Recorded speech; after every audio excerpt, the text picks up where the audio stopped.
Good evening guys. आज का जैसा ये हमारा सेशन आ रहा है, बैक टू बैक आज हमारा तीसरा सेशन है। बट आज का सेशन हमारे किसी टॉपिक से रिलेटेड नहीं रहेगा।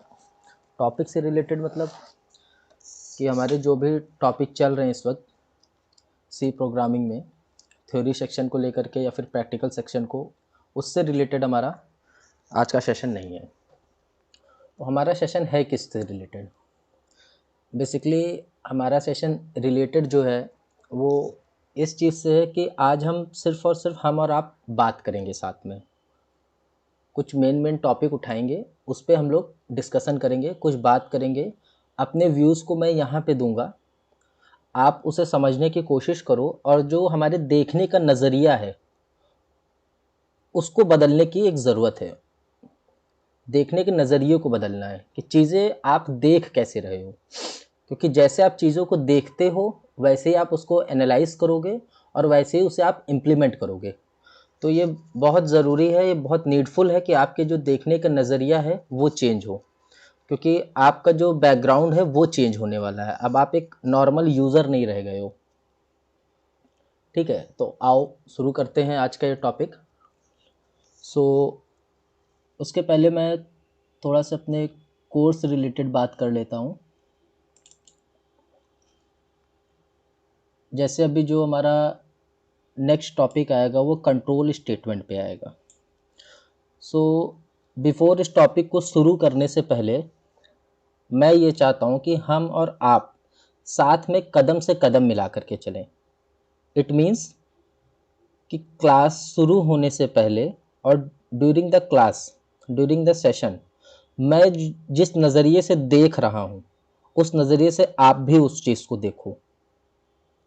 किसी भी प्रॉब्लम को मैं जिस नज़रिए से देख रहा हूँ उसी नज़रिए से आप भी देखो, या किसी भी चीज़ के सॉल्यूशन को मैं जिस नज़रिए से देख पा रहा हूँ उस नज़रिए से आप भी देखने की कोशिश करो।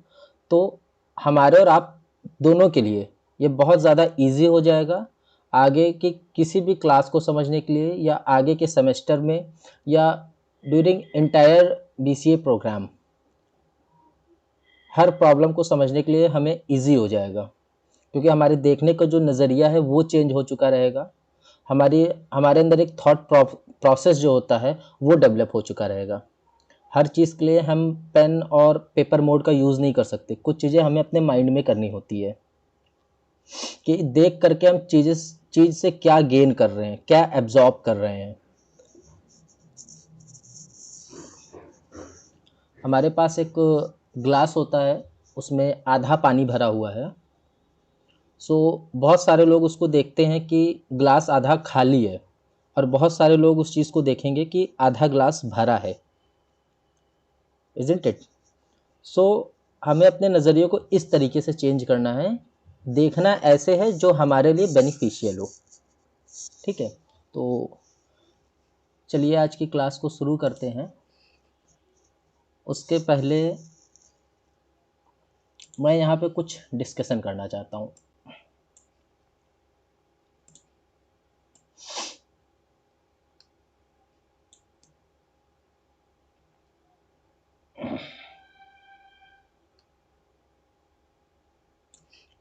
या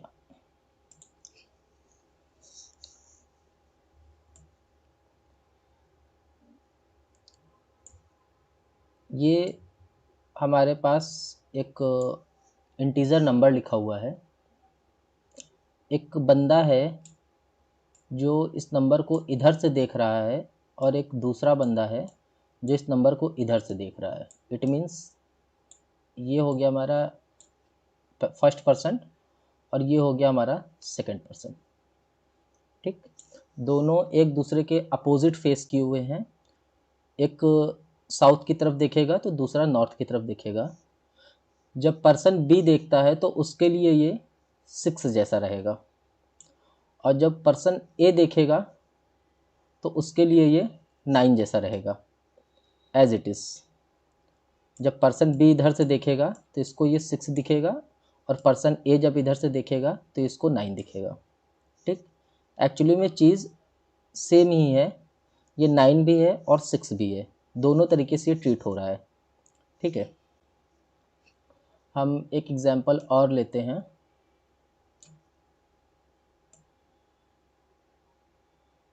ये क्या लिखा हुआ है।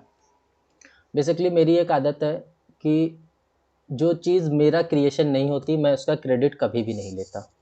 जो मेरे से क्रिएट नहीं हुई है मैं उसका क्रेडिट कभी नहीं लेता। ये एक छोटा सा कॉन्सेप्ट है जो मैंने भी किसी सोशल मीडिया प्लेटफॉर्म पे ही देखा था, जिसके ऊपर आज हम थोड़ी सी चर्चा कर रहे हैं। क्यों कर रहे हैं? क्योंकि आने वाली क्लास में और हमारे इंटायर बीसीए प्रोग्राम में ये उससे रिलेटेड रखता है, इसलिए। ठीक है, अभी हमने यहाँ पे कुछ राइट डाउन करके रखा है। ये क्या लिखा है? समथिंग, इसको हम बोल सकते हैं ये 1 और 3 लिखा हुआ है, या तो ये बी लिखा हुआ है। ठीक, बट इसको श्योरिटी के साथ हम नहीं बोल सकते कि ये 1 और 3 है, ये 13 है या फिर बी है। बट इन केस अगर इसके आगे और पीछे हम इस अल्फ़ाबेट को ऐड कर देते हैं तो शायद जो हमारा डाउट है वो अब क्लियर हो चुका है। अब इसको हम ये जान सकते हैं कि अगर ये हमारे पास 3 कैरेक्टर हैं या 3 ऑब्जेक्ट हैं जो कि सेम टाइप के हैं, ठीक है, जो कि सेम टाइप के हैं, तो अब ये श्योर हो गया कि ये बी लिखा हुआ है। अब सेम टाइप हमने क्यों बोला? क्योंकि कुछ लोग ये भी तो कह सकते हैं कि ये A13C लिखा हुआ है। ये किसी बिल्डिंग का, ये कोई बिल्डिंग हो सकती है, बिल्डिंग ए, फ्लोर 13, सेक्टर सी, समथिंग ऐसा। बट इसलिए हमने इसको लिख दिया कि ये सेम टाइप का है। सेम टाइप होने से क्या हो गया, ये हमारा डेफिनेट हो गया कि ये बी ही है। और इन केस इसके आगे अगर हम ये अल्फ़ाबेट ना लिख करके कुछ नंबर लिख देते, समथिंग एंड लाइक दैट, अभी ये कंफर्म हो गया कि अब ये हमारा 13 है या फिर 1 2 1 3 1 4 ऐसा कुछ, बट ये इंटीजर टाइप हो गया। ठीक है, तो आगे चलते हैं हम और कुछ चीज़ों को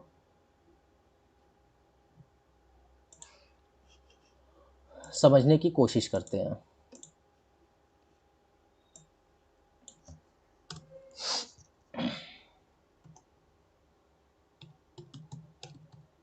यहाँ से कुछ एक्स्ट्रा समझ में आएगा हम लोग को, हम लोग साथ में कुछ एक्स्ट्रा समझेंगे कि एक्चुअली में मैं किस टॉपिक पे बात करना चाह रहा हूँ और किस टॉपिक पे हमें बात करना है।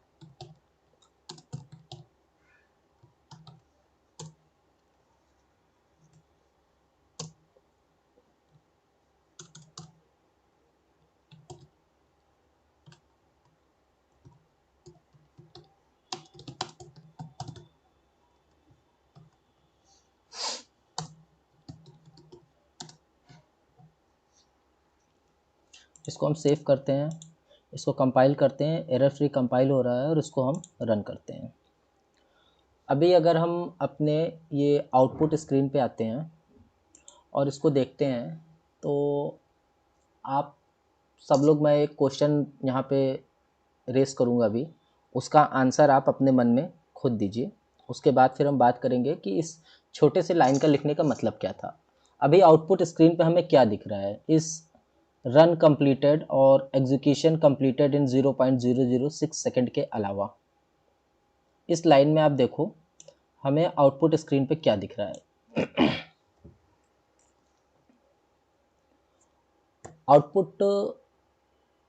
आउटपुट स्क्रीन पे बेसिकली अभी हमारा कोई लाइव सेशन तो नहीं चल रहा है कि आप चैट में कुछ बताओगे या फिर वॉइस में कुछ बताओगे। सो प्लस और माइनस दोनों पॉइंट लेकर के मैं पैरेलल में चलूँगा। इसका एक ये भी फ़ायदा है कि हम सब जो बैचमेट हैं उनके बीच में चीज़ डिस्क्लोज़ नहीं होने वाली कि किसी को पॉजिटिव दिख रहा है, किसी को नेगेटिव दिख रहा है। आप इंडिविजुअली खुद जानो कि आपको पॉजिटिव दिखा है या नेगेटिव दिखा है, ठीक है? और उस पे वर्क करने की आप खुद कोशिश करो। इन केस अगर आपको पॉजिटिव चीज़ें दिख रही हैं तो वेल एंड गुड है, आप सही ट्रैक पे हो। और इन केस अगर आपको नेगेटिव चीज़ें दिख रही हैं तो यू नीड सम इम्प्रूवमेंट। आपको थोड़ा सा इम्प्रूवमेंट करने की ज़रूरत है, क्योंकि चीज़ें आपको भी गलत नहीं दिख रही हैं, सही दिख रही हैं। बट इस बट को हम अभी आगे डिस्कस करेंगे, ठीक है? यहाँ पे हो सकता है मे भी कुछ लोग को दिख रहा होगा इंटर द नंबर, ठीक? और जितने लोग को इंटर द नंबर दिख रहा है कि आउटपुट स्क्रीन पे इंटर द नंबर लिखा है, तो गाइज अनफॉर्चुनेटली कि हम सब लोग फिर एक रॉन्ग पाथ पे हैं। ठीक है, हमें थोड़े से इम्प्रूवमेंट की ज़रूरत है। एक्चुअली में यहाँ क्या लिखा हुआ है, हमें क्या दिखना चाहिए? हमें दिखना चाहिए यहाँ पे लिखा है प्रिंट एफ, एक ब्रैकेट लगा है, सेमीकॉलन लगा है, डबल कोट लगा हुआ है, enter the number, double quote bracket बंद है और उसके बाद ये कॉलन लगा हुआ है। इस इंटर द नंबर को आउटपुट स्क्रीन पे देखने के बाद क्यों दिखना चाहिए? ये यहाँ लिखा तो नहीं है, बट एज अ प्रोग्रामर हम कौन हैं? हम प्रोग्रामर हैं, हम प्रोग्राम करते हैं, हम कोड को लिखते हैं, तो जो चीज़ नहीं है हमें वो दिखनी चाहिए आँख से। यहाँ पे सिर्फ इंटर द नंबर नहीं लिखा है, ये तो हमारा सिर्फ कमेंट है जिसको हमने डिस्प्ले किया है, बट इस कमेंट को डिस्प्ले करने के लिए हम किस सिंटैक्स को फॉलो कर रहे हैं, किस फंक्शन का यूज़ कर रहे हैं, हमें वो भी दिखना चाहिए। ठीक, अभी आई होप क्लियर हो गया होगा कि हमें कैसे अपने देखने का नज़रिया चेंज करना है। ऐसा ना हो कि जब आगे की क्लास से हम कंट्रोल स्टेटमेंट पढ़ाएं तो हमें चिड़िया की आंख दिख रही है और हमारे बैचमेट में से कुछ लोगों को पेड़ पौधा पत्ती फल नदी दरिया पहाड़ ये दिख रहा है और लास्ट में चिड़िया की आंख दिख रही है। ऐसा नहीं होना चाहिए। हम सबको एक नज़रिए से देखना है कि चीज़ें हमें क्या दिख रही हैं। ठीक है, ये एक अलग बात है, ये एक अलग टॉपिक है, ये एक अलग मैटर है कि हो सकता है हम में से कुछ लोग को सिर्फ प्रिंट एफ दिखे और ये जो डबल कोट्स लगा है, सेमी कॉलन लगा हुआ है, कॉलन लगा है, ये ना दिखे। इससे कोई मैटर नहीं करता ये, बट हमारा जो एक सोचने का तरीका, देखने का नज़रिया, वो चेंज मांग रहा है। ठीक है, पहली चीज़। दूसरी चीज़, अभी मैंने ये बोला कि हम कौन हैं? हम प्रोग्रामर हैं, बट कुछ टाइम पहले तक मैं बोल रहा था कि हमें एज अ यूज़र सोचना है कि आउटपुट स्क्रीन पे हमें क्या दिखना चाहिए। तो यूज़र को तो इंटर द नंबर ही दिखेगा, वो पीछे की गणित को क्या जाने। तो इसका जो आंसर है वो हम यहाँ पे देते हैं। ठीक है, आप सपोज करो ये एक बॉय है। ठीक है, ये हमारा एक बॉय है और ये हमारी एक गर्ल है। ठीक है, ये पहले से ही रोने लग गई है। कोई नहीं, थोड़ा सा इसको हम खेल खेल में मजाक मजाक में सीखेंगे, चीज़ों को को रिलेट करते हुए कुछ स्टोरी बनाएंगे, स्टोरी से अपना जो एक्चुअल कॉन्सेप्ट है उसको समझेंगे। स्टोरी को हम सिर्फ और सिर्फ दिमाग में रखेंगे कॉन्सेप्ट को याद रखने के लिए, बट एग्ज़ाम टाइम में हम कॉन्सेप्ट को लिखेंगे, क्योंकि ये कोई मूवी या फिल्म नहीं चल रही 3 इडियट की। ठीक है, वो रियल लाइफ है और ये हमारी रियल लाइफ है। तो हमें पास होने के लिए, हमें नॉलेज के लिए, और एक्चुअल में उस मूवी में भी यही बोला गया था कि आप पास तभी होगे जब आप चतुर्लिंगम की तरीके डेफिनेशन पूरी लिखोगे, ना कि जिप को बताओगे up and down this is machine. Okay, so ये हमारी गर्ल है, ये हमारा सिंगल कैरेक्टर है, ये गर्ल। ये अपने पूरे लाइफ में, ये गर्ल अभी के लिए इस लड़के की गर्लफ्रेंड है। ठीक है, बट अपने पूरे लाइफ में ये इसकी गर्लफ्रेंड भी है, ये किसी की बहन भी है। ठीक है, इसको सिस्टर से नोट करते हैं। ये किसी की मदर भी होगी, ये किसी की बुआ भी होगी, ये किसी की मौसी भी होगी। ठीक है, इसको हम ए से डोनेट करते हैं, आंट मतलब बुआ मौसी सब इसी में आ गया। ठीक है, तो कहने का मतलब ये है कि ये सिंगल कैरेक्टर अपने पूरे लाइफ साइकिल में कई सारे अलग अलग रोल को प्ले करता है। ठीक है, यही किसी की एक्स भी होगी और ऑब्वियसली किसी की नेक्स्ट भी होगी। ठीक है, तो सिंगल कैरेक्टर कितने सारे चीज़ों पे स्विच कर रहा है, 1 2 3 4 5 6 अलग अलग टाइप पे सिंगल कैरेक्टर जो है हमारा ये स्विच कर रहा है। तो इट मीन्स लाइफ में सक्सेस और लाइफ में कुछ बेहतर वही कर पाता है जो अपने रोल को स्विच करता रहता है।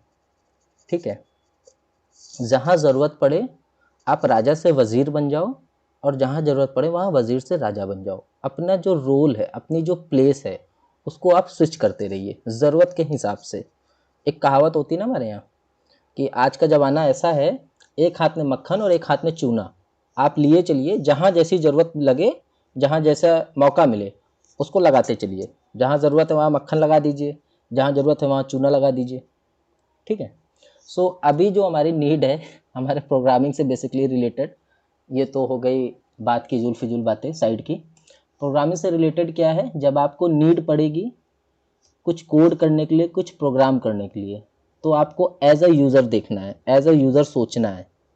ठीक, और जैसे ही आपको नीड पड़ती है प्रोग्रामर बनने की, ऐसा एज अ प्रोग्रामर आपको कुछ लिखना है, कोई प्रोग्राम लिखना है, कोई कोड लिखना है, तो आपको अपने रोल को तुरंत स्विच कर देना है। आप एक ही कैरेक्टर हो, आप भी किसी के भाई हो, किसी के पिता बनोगे, किसी के चाचा रहोगे, किसी के मौसा रहोगे। ठीक है, आप एक स्टूडेंट भी हो, आप एक प्रोग्रामर भी हो, आप एक वर्किंग प्रोफेशन में भी हो सकते हो, और आप एक यूज़र भी हो। क्यों? क्योंकि बेसिकली मानते हैं कि हम प्रोग्रामिंग करेंगे, हम प्रोग्रामर हैं, बट किसी ना किसी चीज़ के तो हम यूज़र होंगे ना, इस्तेमाल करने वाले। कुछ चीज़ों का हम इस्तेमाल करते हैं, हम कोई प्रोडक्ट यूज़ करते हैं, कोई क्रीम है, कोई तेल साबुन मंजन है, तो उन कंपनी के लिए हम कौन है? यूज़र है, इस्तेमाल करने वाला। ठीक, तो अपने रोल को हमें स्विच करते रहना चाहिए, तभी हम चीज़ों को बेटर तरीके से समझ सकते हैं। अभी हमारा ये काम हो गया है, उसके बाद हम कुछ चीज़ों को और समझने की कोशिश करते हैं कि हमें अपने नज़रियों को क्यों चेंज करना चाहें। यहाँ आते हैं, हमने एक टॉपिक है हमारा स्ट्रक्चर, जिसको जब हमारे सर हमको पढ़ा रहे थे, हमारी फैकल्टी जब हमको पढ़ा रही थी, तो उन्होंने कुछ जू का एग्जाम्पल लिया था और बोला था स्ट्रक्चर जो है वो different type of data types को जो है वो होल्ड कर सकता है। उन्होंने हमको ये बताया।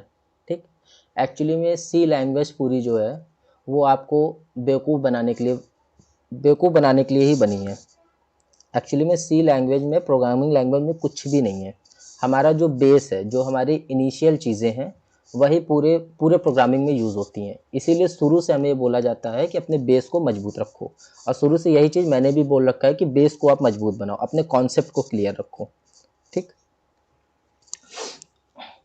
तो उसमें हमको क्या सिंटेक्स बताया गया, स्ट्रक्ट कीवर्ड का यूज़ करना है। अभी मैं यहाँ पे जितनी सारी बातें कर रहा हूँ, मैं यहाँ पे पॉइंटर भी उठाऊँगा, मैं स्ट्रक्चर भी उठाऊँगा, मैं फंक्शन भी उठाऊँगा, मैं हर एक टॉपिक को उठाऊँगा, और ये अज्यूम करके मैं चल रहा हूँ कि आपने ऑलरेडी ये सारी क्लासेस पूरी कर रखी होंगी और आपने इसको बेहतर तरीके से समझा होगा, तो आपको एक बेटर इंसाइट मिलेगा। स्ट्रक्ट लिखा हमने, एक कीवर्ड, डेटा टाइप, और बुक नाम का हमने जो है एक स्ट्रक्चर बना लिया। ठीक है, उसके बाद ये कर्ली ब्रेसेस से इसको हम ओपन करते हैं, और यहाँ पे हम कुछ चीज़ें डिफ़ाइन कर लेते हैं। इंट बी आई डी का मतलब क्या है? ये हमारी बुक आईडी है। ठीक है, ये बुक आईडी है, बुक नंबर बोल देते हैं, और इसको हम बोलते हैं CHAR, char be name, NAME, book name. ठीक, और इसको बता देते हैं, एक एरे डिक्लेयर करते हैं यहाँ पे कि भाई ये 50 तक जाएगा, 50 कैरेक्टर तक हम नेम इसमें स्टोर कर सकते हैं। ठीक, उसके बाद हमने यहाँ पे लिया एक फ्लोट टाइप की वैल्यू ली इसके प्राइस के लिए। ठीक, फ्लोट बी प्राइस।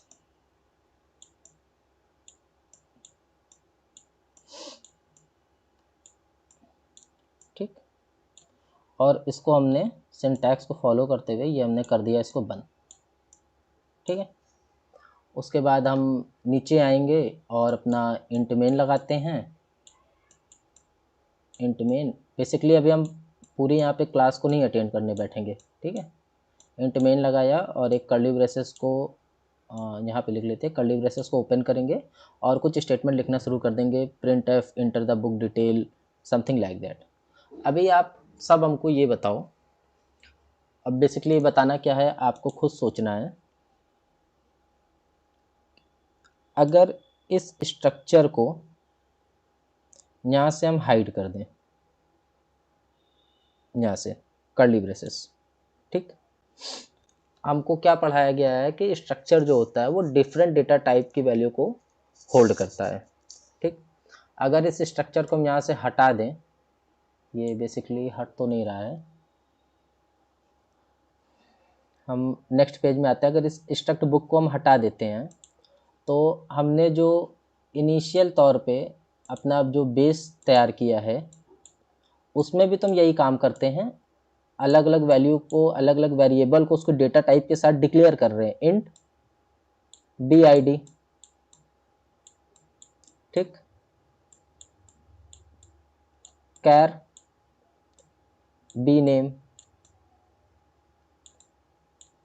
ठीक, और ये फ्लोट टाइप के हमारे एक डेटा टाइप और रहेगा bprice,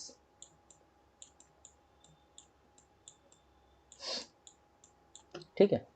अब आप ये समझो, क्या यहाँ पे हम अलग अलग डेटा टाइप की एंट्री नहीं ले रहे हैं, ये अलग अलग डेटा टाइप नहीं है हमारा, एक इंटीजर टाइप है, एक कैरेक्टर टाइप है, एक फ्लोट टाइप है। इंटीजर टाइप की वैल्यू हम BID में लेंगे, कैरेक्टर टाइप की जो वैल्यू है हमारी उसको हम bname में स्टोर करेंगे, और जो फ्लोट टाइप की हमारी वैल्यू रहेगी उसको हम प्राइस में होल्ड करेंगे, ठीक है, एज इट इज़। यहाँ पे मैंने कुछ समथिंग बना के भी रखा है इसलिए पहले से, कि बहुत ज़्यादा ये लंबा ना हो जाए। ये देखिए स्ट्रक्चर स्केलेटन मैंने लिख रखा है ना, इसको हम यहाँ से करते हैं कॉपी और चलते हैं अपने प्रोग्राम पे सीधे, इसको बेटर तरीके से समझने के लिए। इसको पेस्ट किया और ये फ्लोटिंग टाइप जो है इसको यहाँ से हम हटा लेते हैं ताकि ये बहुत ज़्यादा लंबा ना हो जाए, ठीक है।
बेसिकली ये प्रोग्राम नहीं था, इसमें थोड़ी सी गलती हो गई है, ठीक है।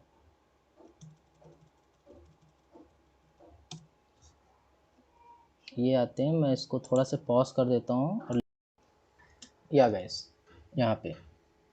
सो इस प्रोग्राम को जब हम सेव करते हैं, कंपाइल करते हैं और रन करते हैं तो enter the book name 101 programming, enter the book name में प्रोग्रामिंग आ जाएगा और इसकी प्राइस वैल्यू है 900। तो क्या बिना स्ट्रक्चर के हम इसको इनपुट नहीं ले पा रहे हैं, अलग अलग वेरिएबल को?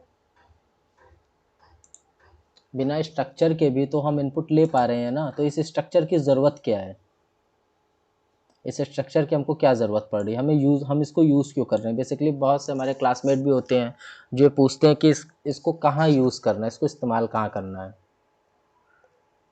इसका यूज़ क्या है, इसको कैसे यूज़ करना है, इसको किस प्रॉब्लम में यूज़ करना है। तो इसी को आज हम यहाँ पे डिस्कशन करने के लिए आज हम और आप साथ आए हैं। एक टॉपिक हमारा आता है पॉइंटर। पॉइंटर क्या करता है? बेसिकली किसी भी वेरिएबल के एड्रेस को होल्ड करता है। कोई वेरिएबल हमने डिफाइंड किया है इंट ए, इसके एड्रेस को, मेमोरी ब्लॉक का जो एड्रेस है उसको ये होल्ड करता है। फिर प्रोग्राम में हम क्या करते हैं कि इसकी जो वैल्यू होती है उसको प्रिंट करने के लिए पॉइंटर का एड्रेस ऑफ वैल्यू को प्रिंट करा देते हैं। जब हम नॉर्मल किसी वेरिएबल में वैल्यू को स्कैन करा के उसको प्रिंट कर सकते हैं तो हम पॉइंटर का यूज़ क्यों कर रहे हैं, हमको क्यों इतना ज़्यादा प्रेशर दिया जा रहा है या हमको क्यों इतना पागल बनाया जा रहा है। तो इन सब का एक ही आंसर है, क्यों हमको ये सेम काम सबसे सेम ही होना है फिर भी अलग अलग तरीके से क्यों कराया जा रहा है, क्यों हमें फोर्स किया जा रहा है कि इतने सारे सिंटैक्स को हम अपने दिमाग में रखें। इसका सिर्फ और सिर्फ एक ही रीज़न है, इफ़िशियंसी। क्या रीज़न है? इफ़िशियंसी। अब इफ़िशियंसी क्या होता है, तो बहुत सारे लोग को कन्फ्यूज़न होता है पावर और इफ़िशियंसी में।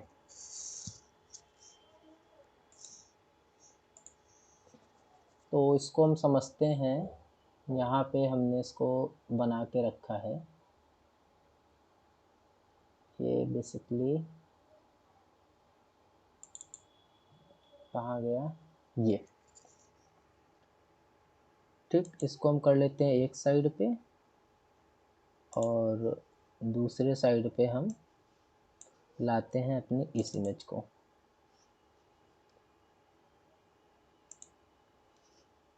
ठीक, ये हमारा एक बच्चा है,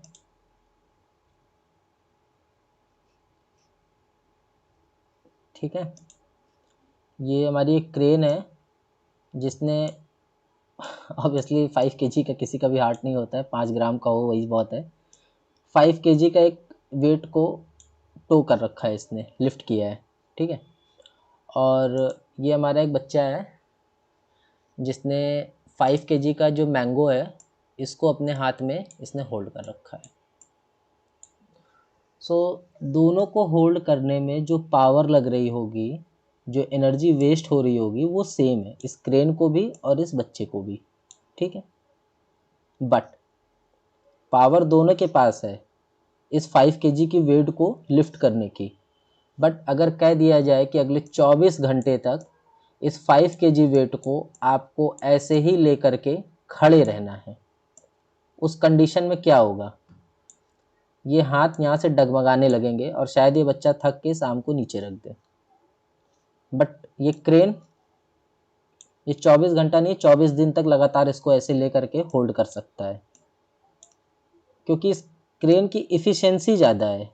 सिंगल काम को कितनी देर तक कितनी बार भी ये क्रेन कर सकता है और इसकी इफ़िशियंसी जो है वो मेंटेन रहेगी, इफ़िशियंसी इसकी ख़राब नहीं होगी। बट हमारे अंदर क्या प्रॉब्लम है कि हमारी इफ़िशियंसी जो है वो गड़बड़ होने लगती है, ठीक है। सो इसी इफ़िशियंसी को बनाने के लिए, मेंटेन करने के लिए हमें सिंगल काम को, सिंगल टास्क को अलग अलग तरीके से करवाया जाता है। बेसिकली जब हम स्कूल में थे हमें पहाड़ा रटने के लिए खूब बोला गया पहाड़ा रटने के लिए, नहीं रटाता था, उतने समय नहीं रटाता था, तो उसके लिए हम पीटे भी जाते थे, हम सब पीटे जाते थे, जिसको नहीं याद होगा वही मार खाएगा क्लास में। आखिर उस पहाड़े का आज नीड क्या है, शायद ही कहीं पे ज़रूरत पड़ती हो, हम किसी डे टू डे लाइफ में निकलते हैं, किसी शॉप पे जाते हैं तो पहाड़ा पढ़ते हैं, या जो दुकान वाला है जो हमको सामान दे रहा है वो पहाड़ा पढ़ना शुरू करता है, वो कैलकुलेटर का यूज़ करता है। फिर हमको क्यों बोला जाता था कि हम पहाड़ा यूज़ करें, क्यों बोला जाता था कि हम पहाड़े को याद करें, टेबल को, ठीक है। हमारे जो वनडे के एग्ज़ाम होते हैं, बैंकिंग के एग्ज़ाम देख लीजिए, उसमें हमको इतने भयानक भयानक कैलकुलेशन कराया जाता हमसे, डेसिमल के 6 और 7 प्लेस तक के वहाँ कैलकुलेशन कराए जाते हैं हमसे। क्यों? आप खुद बताओ, आप खुद सोच करके देखो, क्या बैंक में जॉब पाने के बाद आप कैलकुलेटर यूज़ नहीं कर सकते? आपको कैलकुलेटर यूज़ नहीं करने दिया जाएगा कि कुछ भी जोड़ना घटाना है, आप तो टॉप करके आए हो, बैंक में नौकरी पाए हो, आपको कैलकुलेटर नहीं दिया जाएगा सर, आप बाय डिफ़ॉल्ट अपने दिमाग में सब कुछ करो। ऐसा नहीं है, कैलकुलेटर हम यूज़ कर सकते। तो फिर हमसे वनडे एग्ज़ाम में, कंपटीशन में पूछा क्यों जाता है?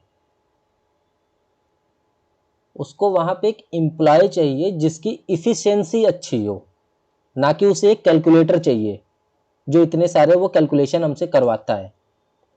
उसकी इफ़िशियंसी अच्छी हो कि वो बैंक में दिन भर बैठ करके जोड़ घटाना करे, लेकिन उसकी इफ़िशियंसी ख़राब ना हो।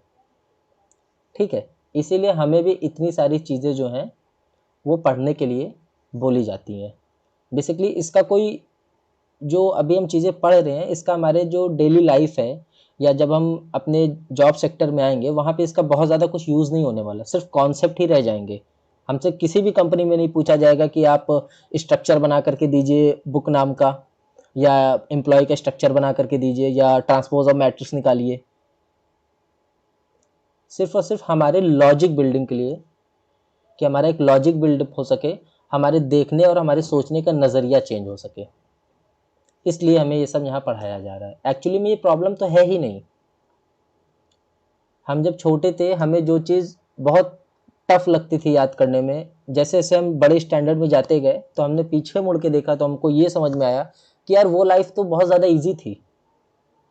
हम कॉलेज में आए तब हमें लगता है कि स्कूल लाइफ ज़्यादा ईजी थी, इंटर तक काम ही क्या था। कॉलेज में आए अभी हमको ये टफ लग रहा है, जब हम आगे अपने जॉब सेक्टर में आएंगे तो हमें ये फील होगा कि यार कॉलेज में चीज़ें ज़्यादा ईजी थी, कुछ रटे रटाए सिंटैक्स थे, कुछ रटे रटाए प्रोग्राम थे, उन्हीं को हमें याद करना था और उसी में से हमसे पूछा जाता था।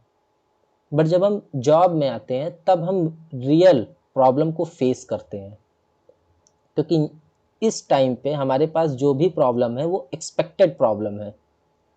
आप जो पढ़ रहे हो यही अगले साल भी फर्स्ट सेमेस्टर में यही पढ़ाया जाएगा, उसके अगले साल भी फर्स्ट सेमेस्टर में यही पढ़ाया जाएगा, और लमसम अप डाउन 10-20% का एग्ज़ाम में सेम ही क्वेश्चन आने वाले हैं। बहुत ज़्यादा डिफरेंट नहीं होता, डिफरेंशिएट बहुत ज़्यादा नहीं होता उसमें।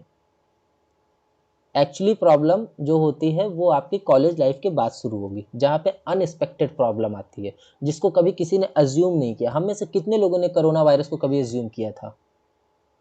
बट लिटरली आप सोच करके देखो कि जब कोरोना वायरस आया होगा तो जो हमारे केमिस्ट्री और बायोलॉजी डिपार्टमेंट के जो साइंटिस्ट हैं वहाँ हड़कंप मच गया होगा कि इस नए प्रॉब्लम को कैसे टैकल किया जाए, इसके लिए कैसे वैक्सीन बनाई जाए।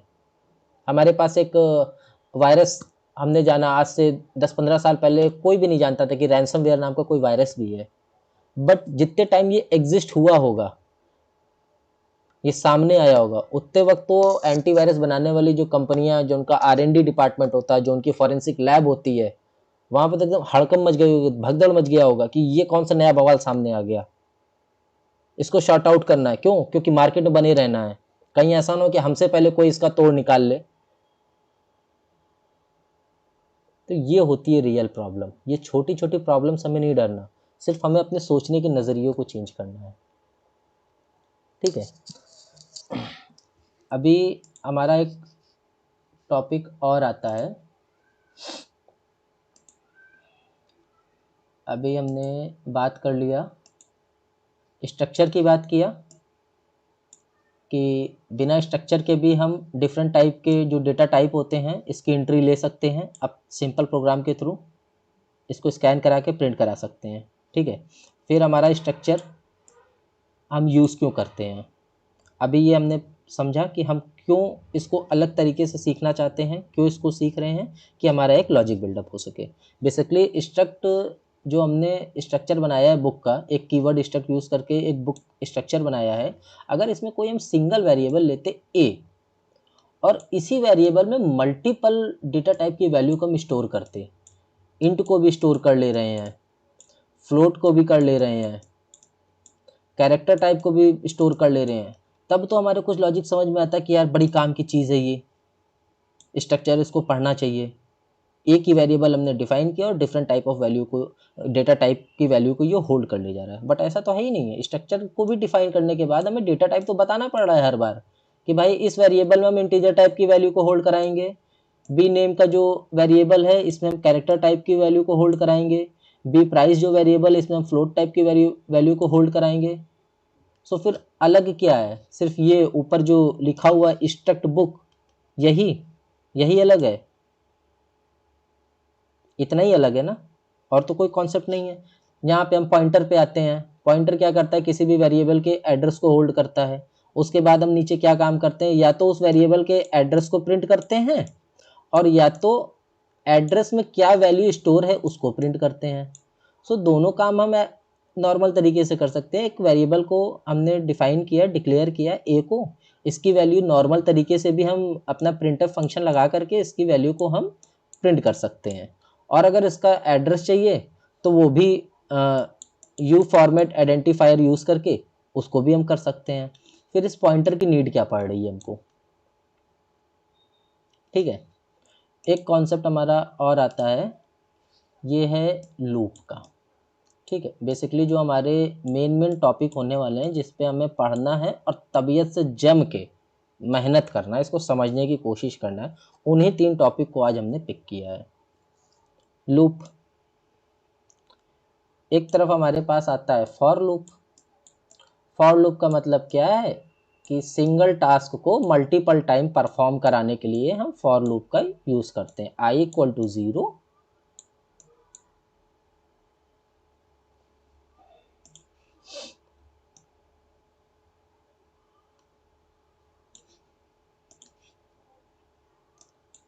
i = 0 और i is less than 50 और i++, ठीक। इसका मतलब क्या है कि हमारा ये लूप 50 टाइम चलेगा। और अगर यहाँ पे नीचे हम स्टेटमेंट देते हैं printf hello, HELLO हेलो, तो ये 50 टाइम जो है 1 से स्टार्ट होगा और 50 टाइम जो है ये हमको हेलो प्रिंट करके दे देगा, ठीक है। फॉर लूप का यही तो मतलब होता है। फॉर लूप का क्या मतलब है कि सिंगल काम को मल्टीपल टाइम करता है। फंक्शन का क्या काम है, फंक्शन का भी काम यही है, सेम डेफिनेशन में हमको यही बताया गया है कि जब सेम वर्क को, सेम टास्क को हमको मल्टीपल टाइम करना है तो हम फंक्शन का यूज़ कर लेते हैं। कुछ याद भी होगा हम लोग को, एक ए मैन है जो एक फंक्शन में गया है और eating rasgulla again and again, eating rasgulla again and again, तो यहाँ पे जो हेलो प्रिंट हो रहा है ये भी तो अगेन और अगेन ही हो रहा है 50 टाइम। इसको हम 100 टाइम कर सकते हैं, इसको हम 1000 टाइम कर सकते हैं, जैसी हमारी नीड हो। ये भी काम लूप, फॉर लूप जो है ये भी हमारा अगेन और अगेन ही काम कर रहा है और फंक्शन भी हमारा अगेन और अगेन ही काम कर रहा है। फिर अरे कहना क्या चाहते हो? तो यहाँ पे जो हेलो प्रिंट हो रहा है ये भी तो अगेन और अगेन ही हो रहा है 50 टाइम। इसको हम 100 टाइम कर सकते हैं, इसको हम 1000 टाइम कर सकते हैं, जैसी हमारी नीड हो।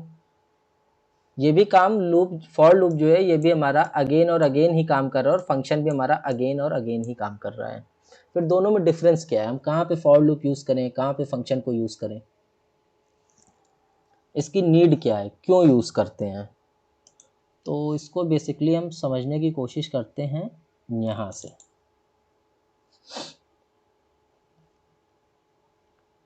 खुल जा भाई। ये जैसे हमारा ये है, इसको हम ये सेलेक्ट करते हैं एक तो पेंसिल, और आप ये सपोज करके देखो कि यहाँ पे हमें लिखना है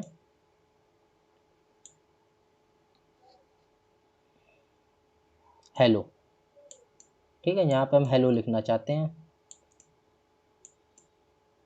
कितने टाइम, 50 टाइम लिखते हैं। एक फॉर लूप हमने लगाया और यहाँ पे आई को इनिशियलाइज कर दिया 0 से, और जो आई की कंडीशन रख देंगे वो रख देंगे कि आई इज़ लेस देन 50, ठीक। और आगे हम इसको कह देंगे प्लस प्लस, ठीक। और हेलो प्रिंट करने के लिए हम एक प्रिंट स्टेटमेंट लगा देंगे। यहाँ पे प्रिंट फंक्शन के साथ ये स्टेटमेंट हमने लिख दिया। अब ये क्या करेगा, 50 टाइम हमको हेलो वर्ड प्रिंट कर देगा, ठीक है। हमारा ये टास्क पूरा हो जाएगा। बट अब हम इस चीज़ को सपोज करते हैं कि जो ऑपरेटर लिखा हुआ है इसको हम काउंट करना शुरू करते हैं, 1 2 3 4। हर चौथे लाइन के बाद हमको हेलो वर्ड चाहिए, ठीक। हर चौथे लाइन के बाद हमें हेलो वर्ड लिखा हुआ चाहिए।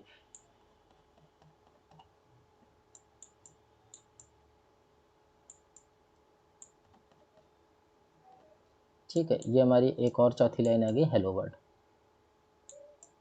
इस तरह करते करते अप टू हम 50 टाइम्स जाते हैं। ठीक, तो इसको भी हम फॉर लूप से कर सकते हैं, कोई दिक्कत नहीं है। हर लाइन पे आते हैं और प्रिंटफ स्टेटमेंट लगाते हैं। यहाँ पे फॉर लूप को भी हम यूज़ नहीं करते हैं बेसिकली, हम प्रिंटफ स्टेटमेंट लगाएंगे और हेलो वर्ड को प्रिंट कर देंगे। हर चौथी लाइन के बाद जाएंगे, प्रिंटफ स्टेटमेंट लगाएंगे, अपना फंक्शन यूज़ करेंगे और हेलो वर्ड को प्रिंट कर देंगे। बट इससे होगा क्या कि हमारे जो प्रोग्राम की साइज़ है वो इंक्रीज़ हो जाएगी, प्रोग्राम की हमारी रीडेबिलिटी और क्रेडिबिलिटी दोनों ही ड्रॉप हो जाएगी। बग्स को फाइंड करना जो है हमारे लिए ऑलमोस्ट मुश्किल या नामुमकिन हो जाएगा। 50 टाइम है तो हो सकता है 50 लाइन्स ऑफ कोड को हम देख लें हर 4 लाइन के बाद। अगर वो 1000 टाइम हुआ देन टाइम खर्चा होगा, वेस्टेज ऑफ टाइम है। वहाँ पे हम क्या करते हैं, ऐसी सिचुएशन में फंक्शन हम वहाँ पे यूज़ करते हैं जहाँ पे सेम टास्क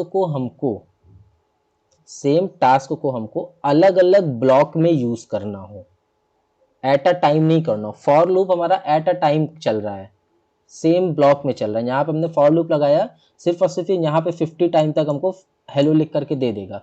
बट जब हमको अलग अलग ब्लॉक में चाहिए, एक इस ब्लॉक में चाहिए, एक इस ब्लॉक में चाहिए, एक इस ब्लॉक में चाहिए, तो ये एक छोटा सा हमको आउटपुट चाहिए हेलो, तो हम प्रिंट लिख रहे हैं। आप सपोज करो कोई एडिशन हो तो उसको हमें बार बार पूरा पूरा सिंटैक्स फॉलो करके लिखना पड़ेगा, और इनकेस थाउजेंड्स ऑफ लाइन लिखने में कहीं पे कोई मिस्टेक हो गई, बाद में फिर हमें उसे ढूंढने में एक तो दिक्कत आएगी, दूसरा टाइम की वेस्टेज होगा लिखने में, ढूंढने में भी टाइम का वेस्टेज हुआ, तीसरा प्रोग्राम की रीडेबिलिटी और क्रेडिबिलिटी ख़राब होती है इससे हमारे। सो हम क्या काम करेंगे, हम एक फंक्शन को जो है वो डिफ़ाइन कर देते हैं। हमने एक फंक्शन को डिफ़ाइन कर दिया, फंक्शन को हमने डिक्लेयर कर दिया कि भाई फंक्शन का काम क्या है। जब फंक्शन को बेसिकली हम डिक्लेयर करेंगे अपने, तो उसको हम बता देंगे कि प्रिंट करना है आपको हेलो। ठीक, अब आपको जितने भी ब्लॉक में ये हेलो प्रिंट चाहिए, बस जाके फंक्शन कॉल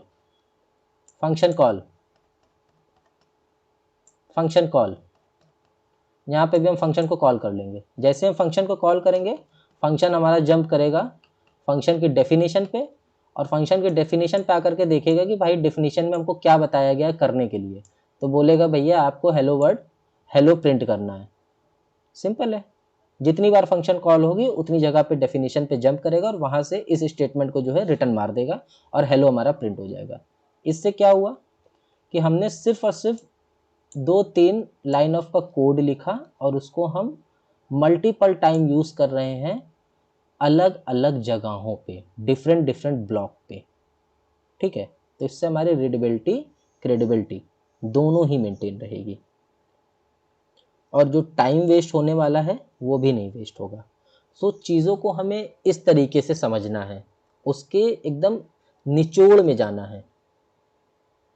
ठीक है, आज बेसिकली हम बैठे हैं यहाँ पे प्रोग्रामिंग लैंग्वेज का पोस्टमार्टम करने के लिए कि एक्चुअली में ये है क्या जो हमको परेशान कर रखी है, कौन सी चीज़ है जो बच्चों को डरा रही है, हमें डरा के दिखावे।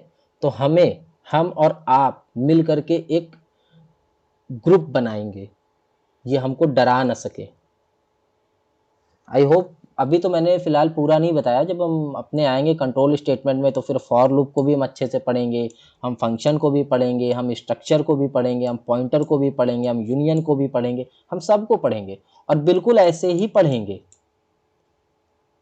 कि हमारे दिमाग से कहीं वो जाए ना, सोते भी रहे ना तब भी कोई प्रॉब्लम नहीं है। अभी हम आते हैं यहाँ पे एक छोटा सा एग्जाम्पल और देते हैं स्ट्रक्चर का। हम जब स्ट्रक्चर पढ़ रहे थे तो हमें क्या बताया गया था कि एक जू है, जयपुर में एक जू है। ठीक, स्टोरी की तरह में समझना है। उसमें जो है एक एलिफेंट है, एक लायन है, एक रैबिट है और एक राइनासोर्स है। इसको आरडेस ले लेते हैं। ठीक, और ये अलग अलग डेटा टाइप के हैं। ये इंटीजर टाइप का है, ये कैरेक्टर टाइप का है, ये फ्लोट टाइप का है, ये डबल टाइप का है। ठीक, यही बताया गया था ना हमको।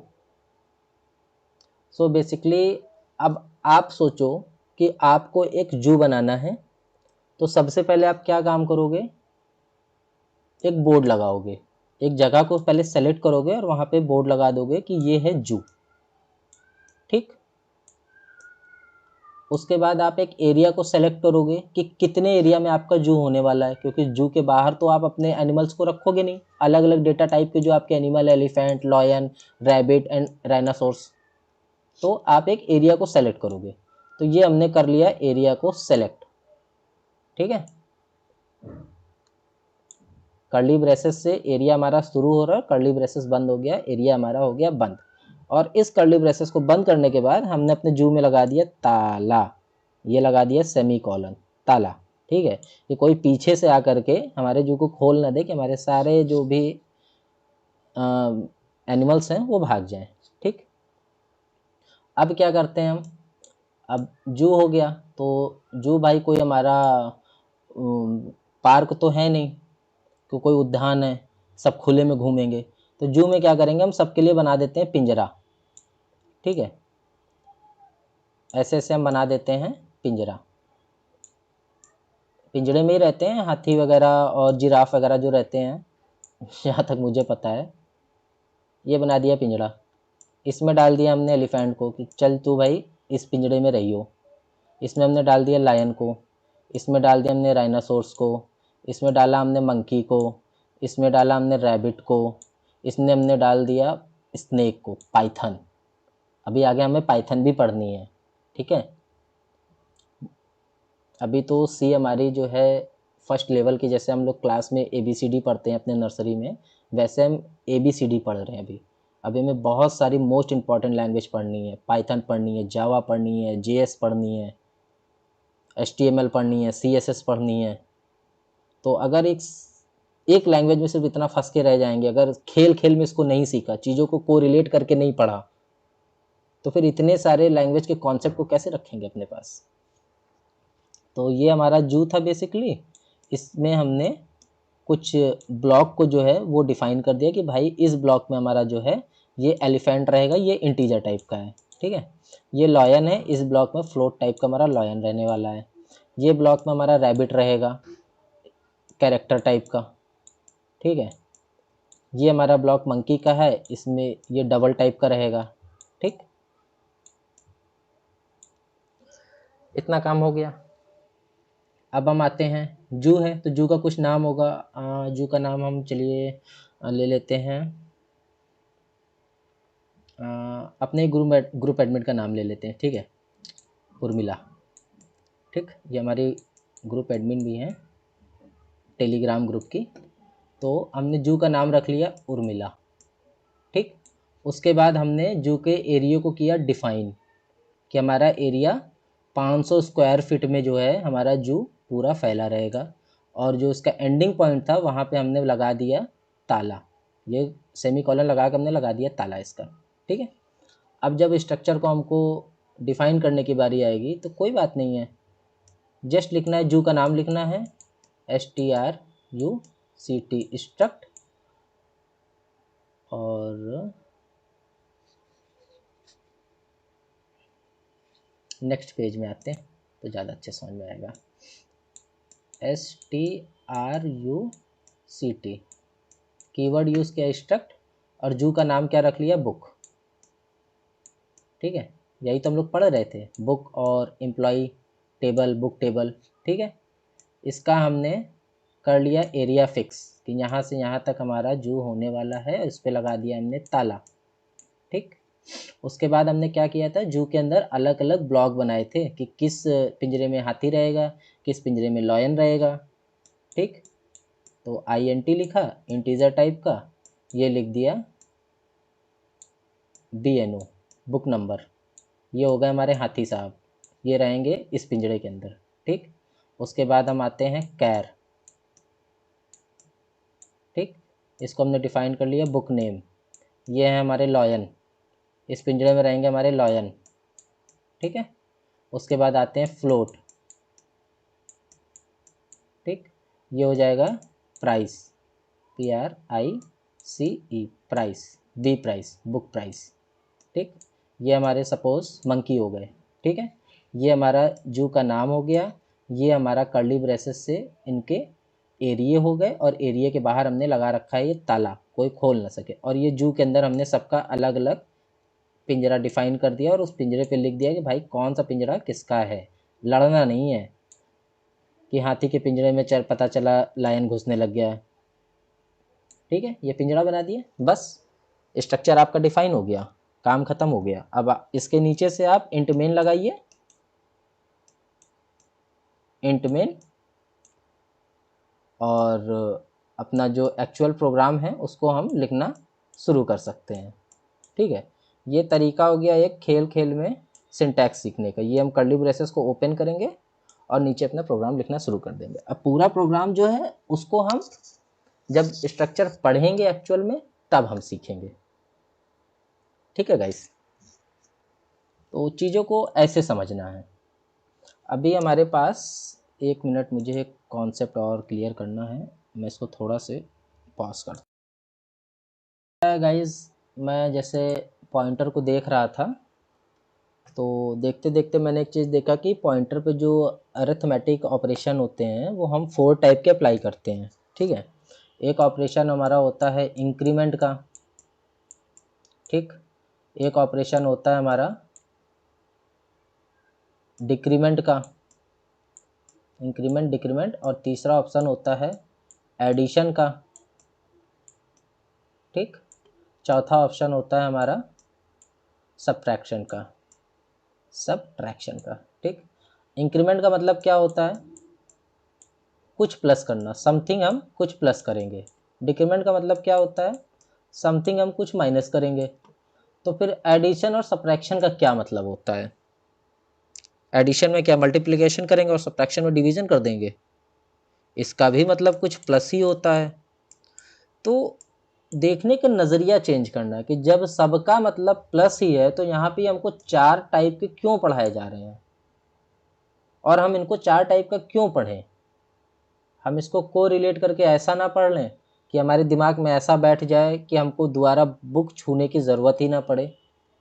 पॉइंटर में अरिथमेटिक ऑपरेशन कितने टाइप से हो सकते हैं और उनके मतलब क्या है। ठीक, पहली चीज़ ये हमने सीखा।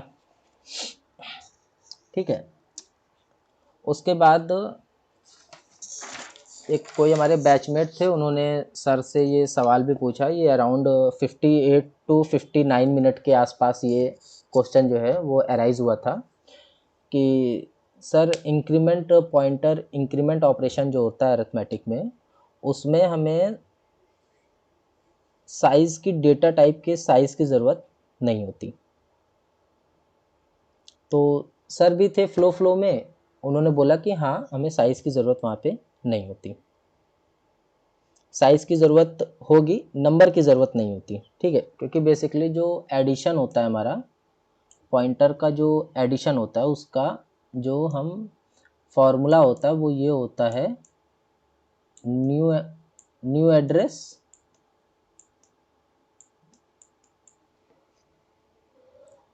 Equal to current address. ठीक है, और इसके बाद इसको जो है हम मल्टीप्लाई कर देते हैं साइज ऑफ डेटा टाइप से। ठीक, साइज ऑफ डेटा टाइप। तो उस वक्त हमारे सर भी पढ़ा रहे थे, इसीलिए हमें ये एडवाइस किया जाता है हमेशा कि पढ़ाते समय जो फ्लो होता है वो टूटने ना पाए। अगर उस टाइम आप कोई क्वेश्चन अराइज कर देते तो मे भी हो सकता है कि दिमाग से कुछ चीज़ें स्किप कर जाएं, तो कुछ प्रॉब्लम उसमें हमको फेस हो सकती है। ये हमारा एडिशन निकालने के लिए फॉर्मूला है। ठीक, अभी हम क्या जानते हैं कि पॉइंटर क्या करता है, किसी भी वेरिएबल के एड्रेस को होल्ड करता है। ठीक, सो अगर हम एक वेरिएबल लेते हैं ए, इंट टाइप का, ठीक, और इसमें हम कोई वैल्यू असाइन करते हैं 10, उसके बाद एक पॉइंटर लेते हैं हम p, इस p में हम जो है वैल्यू एड्रेस को असाइन करेंगे a के। ठीक है, तो सपोज़ करते हैं कि जो हमारे a मेमोरी ब्लॉक है इसका जो एड्रेस रहा होगा वो 1000 रहा होगा। ठीक। सो जब हम इस p पे इंक्रीमेंट करेंगे, ठीक है, अरिथमेटिक ऑपरेशन लगाएंगे और इसमें जब हम p को इंक्रीमेंट करेंगे तो हमारा जो न्यू एड्रेस आएगा इंक्रीमेंट के बाद वो आएगा 1004। क्यों आएगा? क्योंकि इंटीजर टाइप का जो हमारा वेरिएबल होता है ये 4 बाइट मेमोरी को एलोकेट करता है। तो जब हमने एक इंक्रीमेंट किया है इट मीन्स कि जो हमारा मेमोरी का ब्लॉक था यहाँ पे ए हमारा रखा हुआ था, हमने जब एक इंक्रीमेंट किया तो हमारा ये ब्लॉक जो है वो एक आगे बढ़ गया। इट मीन्स 4 से 4 प्लस हो जाएगा और करंट में इसका 1000 था तो इंक्रीमेंट होने के बाद ये हो जाएगा 1004। ठीक। अभी ये 1004 हो रहा है तो इंक्रीमेंट का मतलब क्या होता है? आई को जब हम प्लस प्लस करते हैं यही हमारा इंक्रीमेंट ऑपरेटर होता है। इसका मतलब ही होता है कि +1 करना। ठीक है। अगर आई की वैल्यू हमारी 1 है और इसको जब हम next time I plus plus करते हैं तो ये 2 हो जाती है। क्यों हो जाती है? क्योंकि हम इसमें +1 करते हैं, +1 हो जाता है। बाय डिफ़ॉल्ट ये +1 ही होता है। हम चाहें तो आई की वैल्यू को अपने अकॉर्डिंग प्लस करा सकते हैं। i इक्वल टू 0 हो गया, i लेस देन 10 हो गया हमारा। ठीक। और i को प्लस क्या करेंगे हम? i equal to +2। इसका मतलब क्या रहेगा कि हमारा जो फॉर लूप है वो फर्स्ट टाइम i की वैल्यू लेगा 0 और सेकंड टाइम जब i की वैल्यू आएगी तो 2 प्लस होकर के आएगी। इट मीन्स 0 में 1 जुड़ेगा तो 1 हो जाएगा, एक और जुड़ेगा तो हो जाएगी 2। नेक्स्ट टाइम जो वैल्यू आएगी i की वो हो जाएगी 4। ऐसे आपकी वैल्यू 2 स्किप होती रहेगी। ठीक है। अब यहाँ पे +1 नहीं ले रहा है, +2 ले रहा है। तो जो इंक्रीमेंट ऑपरेटर होता है बाय डिफ़ॉल्ट हमारा जो है वो 1 ही लेता है। ठीक है। और जो हमारा ये फॉर्मूला लिखा हुआ था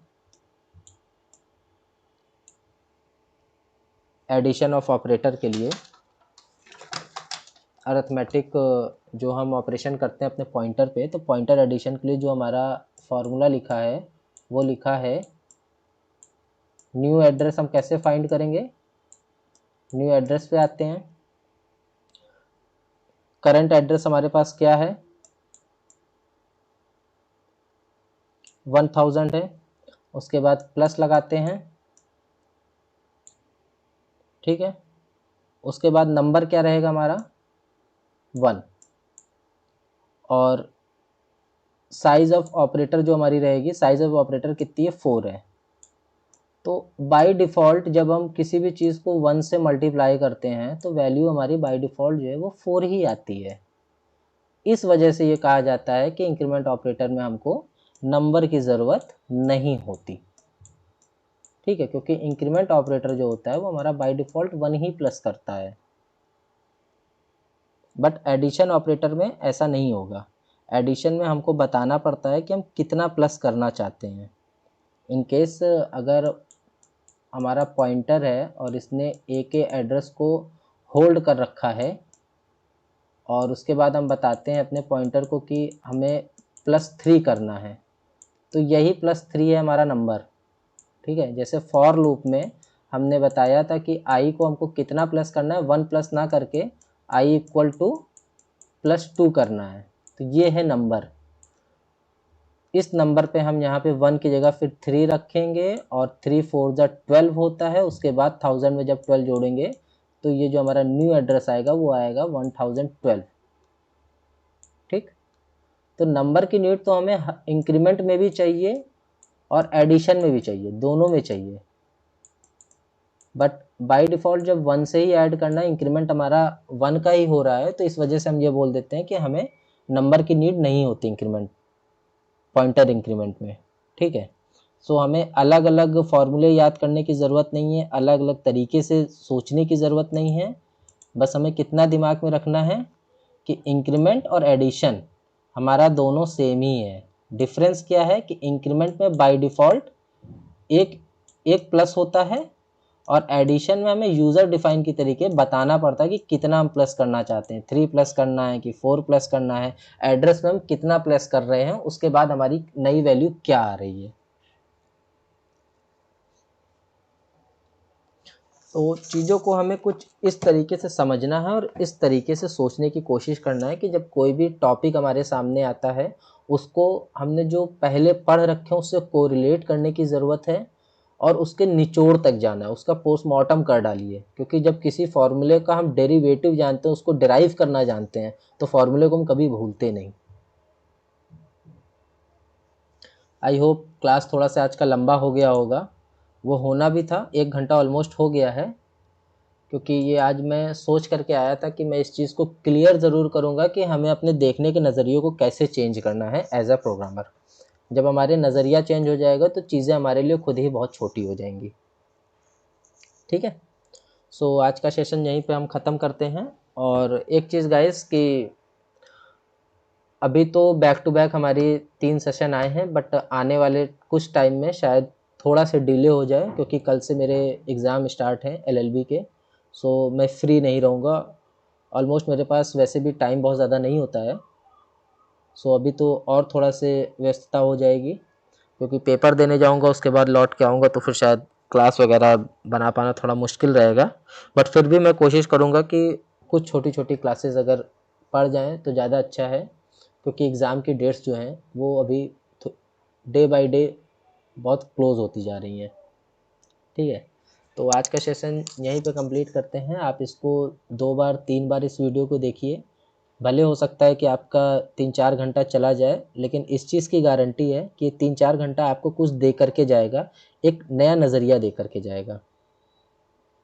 ठीक है, हमने डरना नहीं है। जब हम इस कोर्स में आए हैं तो हम डरेंगे नहीं, हम सब साथ मिल के एक दूसरे का हाथ पकड़ के आगे बढ़ेंगे और इसको अपने अंडर में लाएंगे, प्रोग्रामिंग को। ठीक है, इससे डरना नहीं है। बेसिकली कुछ नहीं होता, सिर्फ एक आध कॉन्सेप्ट हैं, उसके बाद बाकी जितने भी कॉन्सेप्ट आते हैं सब कोरिलेट हैं एक दूसरे से, बस चीज़ों को थोड़ा थोड़ा घुमाया जा रहा है। बेसिकली हमारी जो सी लैंग्वेज है उसमें बहुत सारे कॉन्सेप्ट हैं, बहुत सारे प्रॉब्लम्स आते हैं, उसको डिफ्रेंशिएट करने के लिए हमने अलग अलग कीवर्ड बना रखे हैं, अलग अलग स्ट्रक्चर बना रखे हैं। कोई प्रोग्राम हम स्ट्रक्चर से कर सकते हैं, कोई प्रोग्राम हम फॉर लूप से कर सकते हैं, जो चीज़ हम फॉर लूप से कर रहे हो उसको हम वाइल लूप से भी कर सकते हैं। ठीक है, तो बस हमें इसके सिंटैक्स को समझना है। फॉर लूप और वाइल लूप में डिफरेंस क्या है? कोई डिफरेंस नहीं है। वाइल लूप में हम इनिशियलाइजेज, इसका जो इनिशियल पॉइंट होता है, जो आई की वैल्यू को हम इनिशियलाइज करते हैं, वो कहीं और देते हैं, इसकी कंडीशन कहीं और देते हैं, और इसका जो एंडिंग पॉइंट होता है वो कहीं और देते हैं। फॉर लूप में सारी चीज़ें एक साथ रहती हैं, बस आई का जो इनिशियल पॉइंट है वो भी यहीं पे रहेगा, इसकी जो कंडीशन है आई इज़ लेस देन 5 वो भी यहीं पे रहती है, और जो आई का इंक्रीमेंट होना है वो भी यहीं पे रहता है, वो सिंगल लाइन में रहता है। बस इतना ही है। सो आज का क्लास यहीं पे ख़त्म करते हैं, फिर मिलते हैं नेक्स्ट क्लास में। Bye bye and take care.